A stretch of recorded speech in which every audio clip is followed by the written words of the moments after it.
Jadi lama saya tak membuat video YouTube. Jadi kisah dia macam ni. 28 Jun 2021 saya disahkan terkena placenta previa. Bukan disahkan terkena kanser, tidak. Disahkan oleh doktor bahawa saya mengalami placenta previa type 3, iaitu uri ataupun temun ni berada di laluan beranak. Jadi saya perlu dimasukkan ke hospital dan perlu duduk di ward selama 2 minggu. Saya duduk di hospital 2 minggu 2 hari, guys. Dari 28 Jun sampai 14 Julai. Jadi itu ambil masa dalam 2 minggu 2 hari, dalam 2 minggu 3 hari macam tu lah. Okay.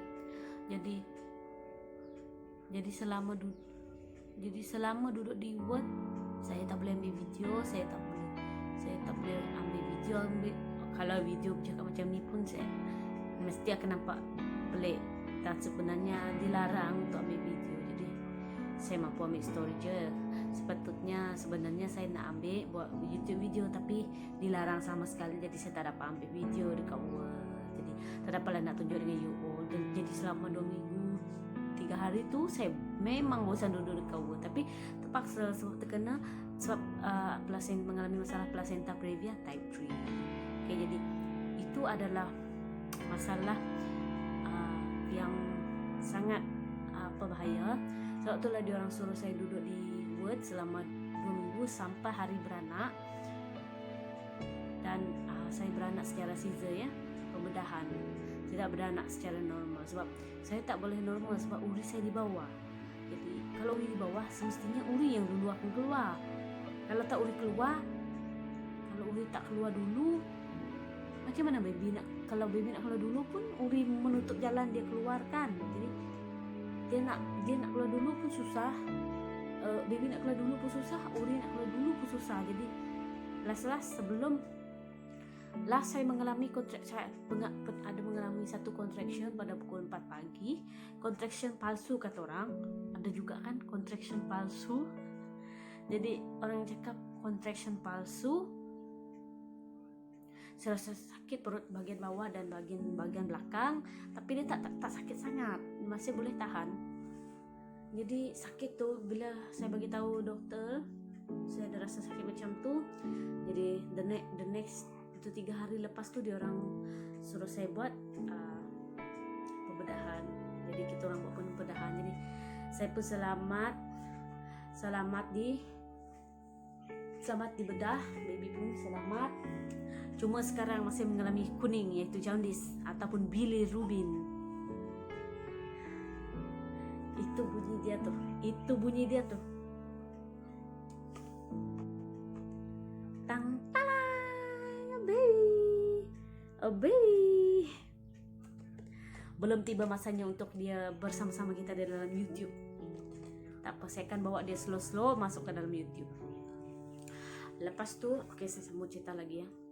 Sebenarnya guys, saya betul-betul risau semasa saya nak buat pembedahan. Sebab sebelum tu ada seorang makcik tu, dia dah meninggal. Kes dia sama macam saya, iaitu kes placenta previa juga. Tapi dia dah ada 11 orang anak. Jadi sepatutnya dia tak boleh sudah melahirkan atau mengandung. Tapi tak tahulah macam mana boleh. Sebab itulah bagi orang yang ada masalah bahagian rahim ni, kalau dilarang, doktor larang untuk mengandung lagi, janganlah mengandung. Itu masalah sebenarnya bagi kita yang akan menanggung. Jadi kalau doktor sarankan itu, kita ikut, yang kita melawan. Sebab itu kebaikan untuk kita, bukan kebaikan untuk diorang. You kena faham. Jangan marah doktor suka hati sebab doktor marah kita. Sebenarnya itu untuk kita, bukan untuk orang lain. Fine. Lepas tu kan, saya pun jadi risau bila ada yang sudah meninggal kan disebabkan kes tu. Jadi saya pun risau, tapi dalam masa yang sama saya nak baby keluar. Sebab mana boleh kita cakap tak boleh nak melahirkan. Baby tu membesar dalam perut, mana boleh tahan kan. Jadi saya kena lalui, walaupun saya rasa takut untuk pembedahan sebab saya tak pernah buat pembedahan, guys. This is my first time ada experience pembedahan dan bius separuh badan. Seram, guys. You know what?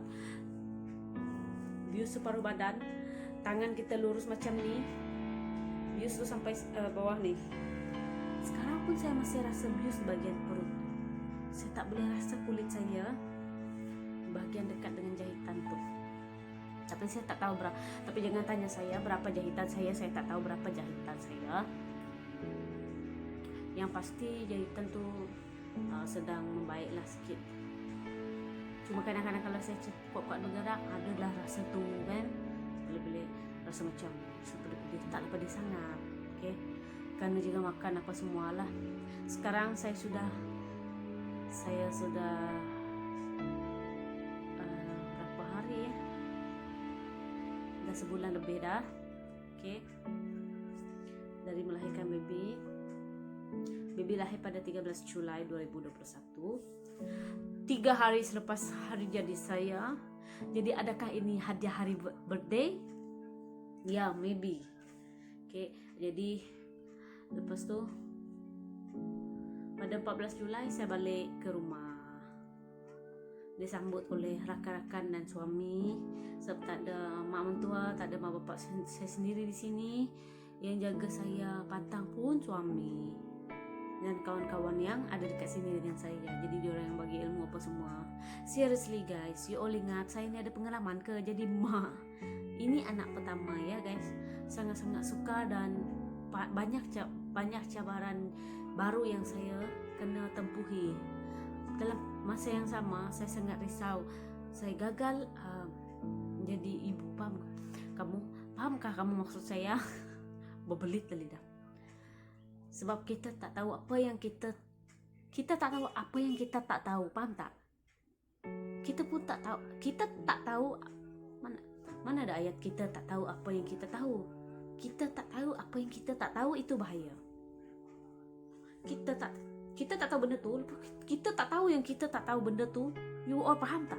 Kita tak tahu apa yang kita tak tahu. Alamak, adakah tajuk istip saya hari ini adalah kita tak tahu apa yang kita tak tahu? Berbelit otak. Jadi saya akan bercuti selama 90 hari. Itu adalah cuti beranak untuk pejabat awam. Jadi saya seorang pejabat awam. Jadi diberi cuti 90 hari. Saya akan mula bertugas semula pada bulan Oktober lah. Bulan Oktober, hari bulan ni saya tak tahu. Saya belum kira lagi. Rasanya macam 11 Oktober kot.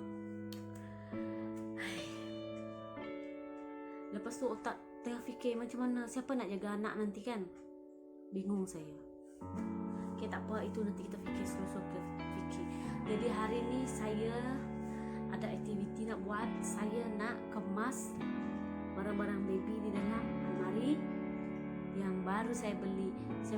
Almari rak untuk dia yang baru saya beli. Saya kena susun barang-barang kain-kain dia tu masuk dalam tu supaya tak ada debu. Sebab kalau dalam bakul macam ni ada debu yang berterbang. Sakit tekak aku weh. Yang berterbangan di lantai. Jadi mana dapat nak biar-biar macam tu je kan. Mestilah kita nak atur. Jadi sekarang saya nak kemas semua. Kalau you all nak tengok, you all tengok. Kalau you all tak nak tengok, skip 10 saat ke depan, 20 saat ke depan, 30 saat ke depan. Okay? Okay, jom.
nampaknya sampai sini saja video saya pada kali ini.